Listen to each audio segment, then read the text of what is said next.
디비디바 비트코인 페퍼아빠입니다. 오늘 제가 여러분들과 함께 리뷰하고자 하는 ICO는 스프링롤 프로토콜 ICO입니다.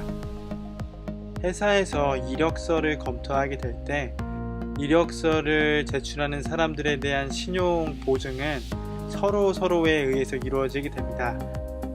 만일 이력서가 합법적으로 효용성을 가지게 되려면 당사자가 어떠한 회사나 경력이 있다는 것을 입증할 만한 기관과 사람들의 커넥션이 중요할 텐데요. 이러한 부분과 관련해서 현재 갖고 있는 사회의 문제점이 무엇인지를 먼저 보도록 하겠습니다. 그리고 그 문제점을 어떤 방식으로 스프링롤 프로토콜이 해결하려고 하는지, 어떤 토큰 이코노미를 갖고 있는지, 팀은 구성원이 어떻게 되어 있는지, 이 프로젝트에 대한 평가가 어떤지에 대해서 말씀을 드리면서 이 프레젠테이션을 진행해 나가 보려고 합니다. 현존하고 있는 문제점을 세 가지로 추려볼 수가 있는데요. 이력서가 제대로 작성되었는지 고용주들이 알 수가 없습니다. 따라서 고용이 허위로 이루어질 가능성이 높은 것이 되겠죠. 제3자를 통해서 입증하는 것은 한계가 있는데, 왜냐하면 자신의 회사에 지원한 사람이 과거의 경력이 어땠는지 발로 뛰어다니면서 하나하나 확인하는 게 너무 번거로운 작업이 되겠죠. 이러한 문제점이 현재 고용주들이 갖고 있는 문제점이라고 볼 수가 있을 것 같습니다. 그러면 지금부터는 스프링롤 프로토콜을 같이 한번 보도록 하겠습니다. 결국에 이 문제가 되겠죠. 사실 이 문제가 해결이 된다면 게임이 끝날 것입니다.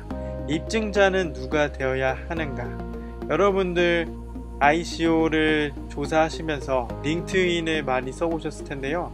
링크드인 또한 어떤 사람들에 의해서 입증이 되어져야 되고 베리파이가 되어야지만 그것이 하나로 경력으로 인정이 된다는 것을 아마 알 수 있을 것입니다. 하지만 때로는 그러한 시스템을 이용해서 사람들이 악용을 하기도 하죠.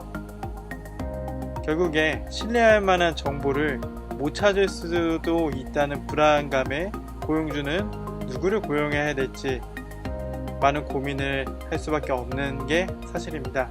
그렇다면 이러한 합법적인 인증 절차를 통해서 서로가 이제 신뢰할 만한 정보를 공급해주고 서로 도와주는 프로토콜이 나와야 될 텐데, 자, 입증자가 확실하다면 모든 게 확실히 되겠죠. 그래서 입증자가 누가 될 것인가 라는 문제는 우리가 고민을 해봐야 됩니다. 대표적으로서 개인 및 회사를 들 수가 있는데요. 한번 보도록 할까요? 예를 들어 설명해 보겠습니다. 한 학교에 교수님이 있는데 학생이 학위를 취득했는지, 어떠한 수업을 들었는지, 이러한 사실들이 이 사람의 권한 안에서, 영역 안에서 입증이 될 수 있는 부분입니다. 그렇기 때문에 이러한 것들을 입증해 줄 수 있는 사람이 되겠죠. 그리고 직장 상사, 그전 회사의 직장 상사들은 분명히 자신들 밑에서 일했던 부하 직원 혹은 고용주, 자신들이 고용했던 직원들을 입증해 줄 수 있는 사람이 될 것입니다. 이런 사람들이 자신의 영역 안에서 권위를 가지고 입증을 해줄 수 있는 입증자가 되는 것이 되겠죠. 다른 예를 보도록 하겠습니다. 교육기관이 입증자가 될 수가 있습니다. 대학교, 교육과정 제공자, 예를 들면 자격증 같은 것들, 자격증을 이수하게 되면 그 과정을 이수했다 이런 식으로 제공할 수가 있고, 그리고 검사 제공자, 어느 정도의 공신력을 가지고 있는 기관들이 이 사람이 확실하게 기술을 가지고 있다 입증해 줄 수 있는 것이 되겠죠.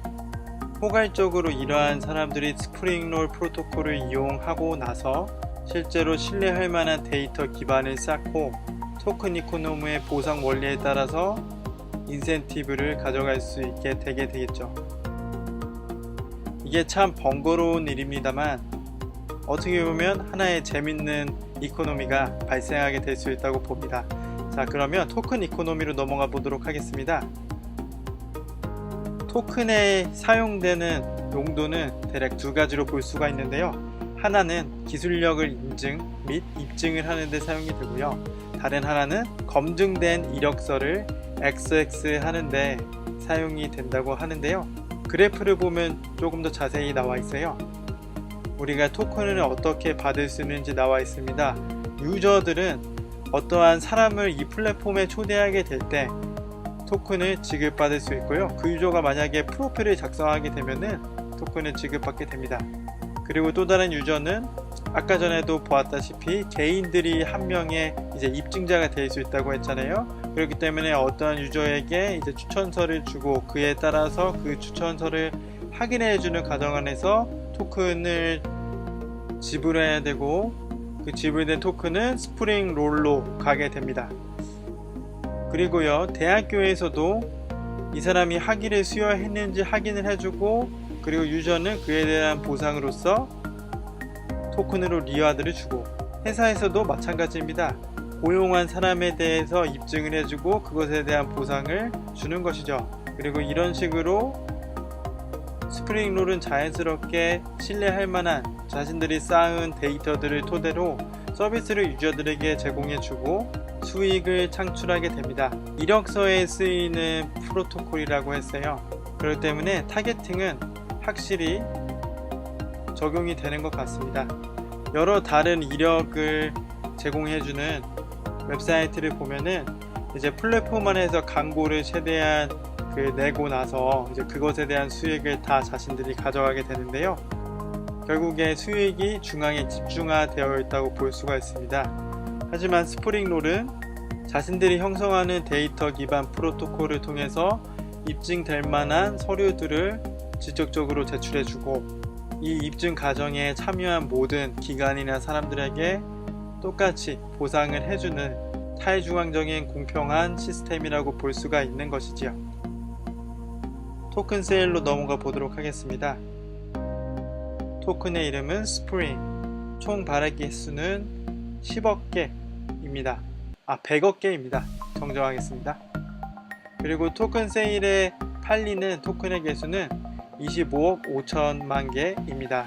하드캡은 1200만 달러, 소프트캡은 100만 달러, 토큰 하나당 가격은 0.00002 이더리움이 되겠습니다. 굉장히 싼 가격 같아요. 그러면 이 토큰이 어떤 식으로 지정이 되어 있는지 조금 볼까요? 여기 보시면은 어드바이저에게 10%, 팀과 파운더에게 25%, 이 마켓을 위한 개발에 30%가 쓰이고요. 토큰 세일 동안 25.5%, 그리고 파운데이션에 9.5%가 쓰이게 됩니다. 토큰 세일이 너무 개수가 적다, 팀이 너무 많이 갖고 있어서 막 중간에 팔고 도망가는 거 아니냐, 막 이렇게 질문할 수가 있는데요. 그렇게 질문할 것을 알았는지 여기 보시면은 자세하게 어떻게 쓰이게 되는지 나와 있습니다. 먼저 파운데이션 토큰은 전부 다 2년 동안 스마트 컨트랙트에서 잠겨 있다고 하고요. 마켓 개발에 쓰이는 20%의 토큰은 런칭에 쓰이고 20%는 1년을 기념할 때 쓰인다고 하는데요. 나머지 토큰은 4년 동안 잠겨 있다고 보시면 되겠습니다. 팀을 위한 토큰을 조금 보도록 할게요. 20%는 프로젝트 스프링을 런칭할 때 쓰인다고 하고요. 20%는 1년 기념식에 쓰인다고 합니다. 그리고 나머지 60%는 다음 3년 동안 분배가 이루어지는 것 같습니다. 고문진들의 토큰을 보면요, 2년 동안 이제 잠겨 있는 것이고요. 50%는 런칭에 쓰이고 50%는 2년 후부터 분배가 이루어지게 됩니다.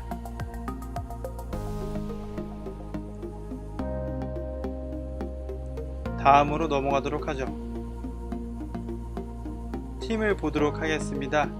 먼저 저기 사진 크게 있으신 분이 최고 경영자이십니다. 이름이 약간 어려워요. 카르틱 만다빌이라고 되어 있는데요.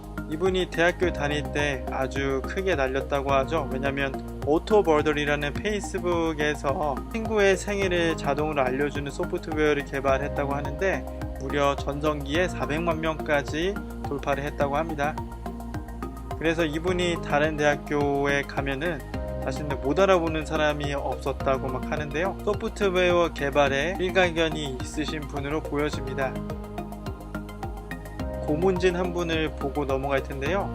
이분이 마이크 존슨이라는 분이신데, 제가 볼 때는 회사를 키워서 팔고 투자하고 이런 식으로 지속적으로 수익을 창출해내고 계시는 것 같습니다. 이분들이 투자한 회사가 이제 사이언스 잉크인데, CEO분이 이 회사에서 일했던 걸로 나오고요. 이 회사와 관계된 여러 팀원들이 지금 현재 이 프로젝트에 참여하고 있습니다.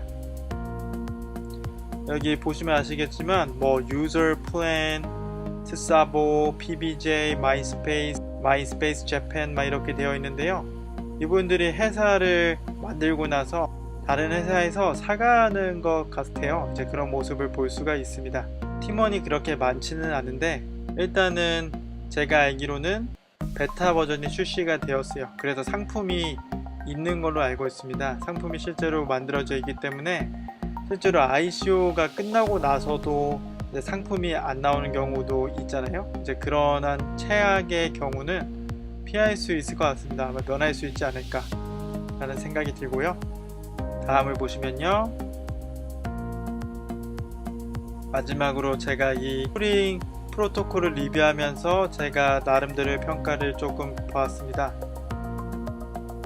로드맵을 보았을 때 소프트웨어 디벨로퍼들이 실전을 굉장히 중요시 하잖아요. 그래서 그런지 일단 상품이 개발되어져 있다는 것을 보알 수 있었고요. 그래서 많은 점수를 주었습니다. 토큰이 유저 친화적인 것에 대해서는 이것이 엄청나게 대중화돼서 이제 사용되는 것이 아니라 특정한 계층, 특정한 목적을 갖고 있는 고용주들이나 이제 회사에서 사용하게 될 그런 토큰인 만큼 여러 기관에서 쓸 수도 있겠죠. 그것이 유저 친화적이게 되는 것은 모두 다 팀의 역량에 달려있기 때문에 어느 정도는 시간을 좀 두고 생각해 봐야 될 문제인 것 같습니다. 개발진과 고문진을 봤을 때는 일단 프로젝트를 이행시키는 데 있어서 어려움은 없을 것 같아요. 그리고 프로젝트의 독창성은 이 분야가 워낙 이제 좀 경쟁적인 분야이기 때문에 제가 또 링크드인에서 또 만들어내는 프로젝트가 있다는 것을 듣고 나서 원래 개인적으로 상 점수를 주고 싶었는데 이런 움직임들이 포착이 되어서 중상 정도가 적당하다고 생각했습니다. 큰 리턴 오브 인베스트먼트는 일단 개발진들과 이제 여러 팀원들의 락이 걸려 있고 현재 상품이 출시되어 있다는 것을 감안했을 때 런칭이 제대로 이루어지면 분명히 약간의 잠재를 갖고 있다 생각해요. 왜냐하면 토큰을 구매할 때 지금 불리한 조건이 없어서요. 매니아층들이 좀 구매를 하지 않을까 싶어요. 이상 짧게나마 리뷰를 해봤는데 저는 금융 전문가가 아닙니다.